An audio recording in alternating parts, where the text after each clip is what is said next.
One of the major complaints that the Heroscape faithful have had with the Age of Annihilation relaunch is that the new units are way too different than the old units. In the original Rise of the Valkyrie offering, we had an eclectic mix of units for people to choose from. You had Vikings, you had World War II soldiers, you had samurai, you had secret agents, you had death robots, you had a weird alien race thing, you had a singular elf, you had an orc on a dinosaur. In Age of Annihilation, we get 5 factions. Space pirates, cute steampunk animals, Zerg, death robots, and fantasy tree people. A little bit less diversity. So when I interviewed the lead designer and head of marketing of Avalon Hill, I had to ask them, why the massive change? And here's what they said. In the original edition of Heroscape, there was a lot of inspiration that was derived from trends in pop media and culture, and entertainment. A lot of that drove some of the ideation of some of the original units in Heroscape,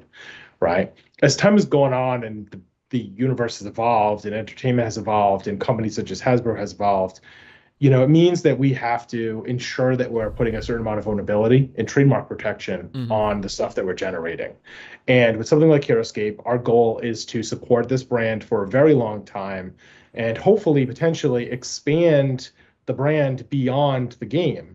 And so that means that we had to sit there and generate ownable IP, ownable story, ownable factions, you know, visuals that were new and different so that those could be protected and build on a future for Heroscape. So a lot of people have, you know, commented on things like, well, where's my old Maru, or where are my airborne elite? Or they bring up questions about historical miniatures, things like that. Those are very complex conversations. It is not as simple as just generating another unit in the game. But the goal of introducing 5 new factions is the goal of long-term support for Heroscape.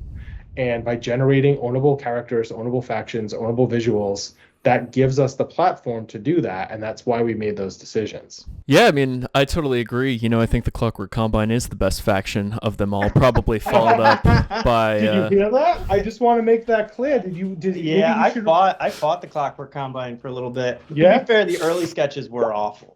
Well, the early sketches were the Monday sketches that I leaked that day on the Discord, where everybody has weird kind of human anatomy. Yeah, there's weird. I looked at it and I was like, ooh, this steampunk animal thing's grossing me out. Yeah. But, you know, they got a lot better over time. Well, but I did fight it at the beginning. Yeah, it was funny because I had to put the marketing hat on Patrick for a minute, and I had to say, look, we have to make sure that each one of these factions feels different in both their kind of visual identity, their story, and their play style to a degree where it feels like there's something for everybody. And it's awesome hearing in the fan community people will say something like, because he likes when I'm wrong. I showed my girlfriend the Clockwork Combine and now she's like backing a second set of the game, or she's all in and suddenly we spent Saturday afternoon playing Heroscape all day.